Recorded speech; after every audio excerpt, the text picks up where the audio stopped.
Hello everyone, I hope you guys are doing okay. So today I have new Samsung Galaxy Z Fold 6 here, and I would like to review this one. So previous generations of the Z Fold 6, especially if the Z Fold, if you consider Z Fold 5, so there hasn't been much changed. But one thing I would just much appreciate in the case would be that the Z Fold 6, I bought it last year, and once I saw in person that one, I just returned it right away because I couldn't handle the screen because that was so much narrower than this one. Now I don't have the Z Fold 5 to show you guys, but if we see this one, so it's a little bit bearable, yet it's very much narrower than what the competition has to offer. But it's still like what I believe is like Samsung has built this phone in a way that it could be used handedly, especially the front screen.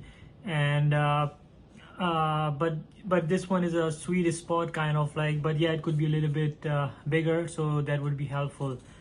As far as the weight is concerned, so the weight has been reduced on this one, which is like 239 grams.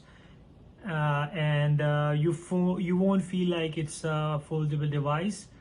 And the water resistance and the dust resistance has been increased to IP48 resistant, which is up to 1.5 meter to 30 minutes. And the frame is aluminium still, and the hinge has been improved in this one. The Z Fold 6 was fine, Z Fold 5 was fine too, but yeah, this has been further more refined, so you can get the most refined the Z Fold to be as the Z Fold 6. And the cameras on this one, like, still these are average, not so good and not so bad, but we would assume like in the future Samsung should be giving the flagship cameras in the Fold series because of the price point at which they stand. However, nevertheless, like Samsung is having like quite good deals on Z Fold 6 if you bundle up with other things as well. And as far as the design is concerned, so you can see like it follows the same design as the previous devices. There's, I think this is for the antenna band. Here you have the SIM card tray, volume up and down, and you have the power on and off. So this one also works as the fingerprint sensor, which is quite nice. If I find it quite fast when it's compared to the S24 Ultra. Because usually once you put the screen protector in front, so that's become a little bit hurdle to use the fingerprint on screen fingerprint sensor. So yeah, on the back you can see it's a crafted black color. They have like 3 cameras, which is the 50 megapixel, 10 megapixel and 12 megapixel ultra wide, and it has the capability to record still 8K at 30 fps and 4K at 60 fps, and you can record full HD at 60 or 120 or 240 fps. So the front camera is still here. We have the 4 megapixel, so it is not that great, but it's kind of an average camera. Still, I would say like cameras on this device is not so flagship. So yeah, you can just use these ones, but you won't feel like anything like special or like the cameras have like enhanced quality or anything like that. And so the front one, this one is the 10 megapixel, which is fine. And once we open the device, so we have like a inside camera over here, which is 4 megapixel, which is absolutely like a non-usable, like it's kind of a VGA quality you receive from the older webcams. I really don't like this camera. However, they have managed to inbuild this one, and it's kind of usable if you want to use the phone unfolded. So if we talk about the crease on this phone, like I got it Z Fold 5 as well. I use it couple of time, and I found out like for the Z Fold 6 the crease, I don't know, according to many people like it has been reduced, but I didn't feel like, even if you go through this, you feel this one a lot, this crease. It's a 6th generation phone, and I don't know why Samsung is unable to just smooth down this crease, like, because other manufacturers are offering the same with the minimum crease, but like this is really noticeable. And once you have a light reflection, you can see like once you're watching a video, so it interferes with your screen, what you're viewing. So again, the Samsung has put one screen protector inside to protect your display. In a display, this is very sensitive. I would just recommend you guys to get the Samsung Care Plus with this one, and the good case for this device. And once we come to the front screen, like it's decent, and it has the around 374 ppi, 410 ppi in the front, and 374 ppi inside, which is kind of a decent display. You won't regret this one. Like I use S24 Ultra, and you don't notice much of a difference, especially in case of the front screen.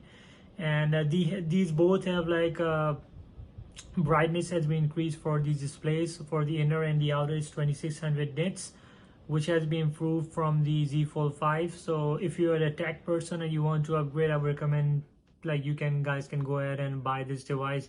However, the Z Fold 5 is not much different than this one, especially when it comes to the battery. I didn't like the battery on this one. It never gives me a full day like the way I use, because if you're a heavy user, so you might need to charge like at least 2 times a day this device, like so I would recommend this one. And this is the reason, like I have to get a secondary device to go through my day, because at times I'm outside my home, and like all day I'm outside, so it's very difficult to get a charger. So yeah, you cannot just make out the whole day out of it. And once you're using the inner screen, so yeah, that would drain much faster. So I think it's been quite a while, and it's a 6th generation. I would assume like this device have so much capability to work on, but still, if Samsung didn't put a good battery which juices up this all power, so it's kind of useless. So I assume like next year Samsung would just increase the battery size, and that will probably be a new processor, so both it will just increase the efficiency both ways. Speaker wise, these are decent speakers, and these are at par with the S24 Ultra. And and one more thing that it lacks is the 45 watt charging capability, like, which is very strange. Like I would assume like at this price point it should be at least 45 watt charging, because it just supposed the 25 watt wired charging and 15 watt just the wireless charging capability. So I didn't like the charging speed on this device. It's like pretty slower. And however, the front screen has been a little bit increased to 6.3 inches, and the inner screen is now 7.6 inches.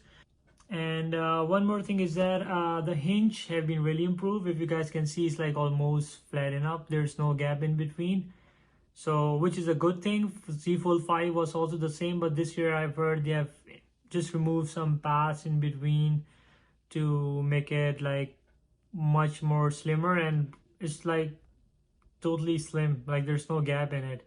And one thing I've noticed, like the paint on this device is not so good in a terms of like, I'm not sure if you guys can see this in the camera, but the paint is already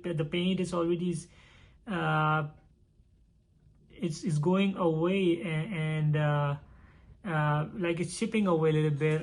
So I really like this thing about this. Maybe it's specific to the black color or something, or you guys can let me know if you guys have any other color and it's still this issue persists there. I can see it's very easy for this paint to chip off from the borders. And however, I really like the design, this specific this crafted black. I was just really looking forward to this one, and finally I got the chance to get the hands on this one. And yeah, so that's pretty much about it. If you guys have any questions, you can just let me know, and I'll just cover that up in the next video. And thank you for watching. Please share, like, and subscribe, and press the bell icon for the upcoming videos. And yeah, that's it. Thank you. Bye.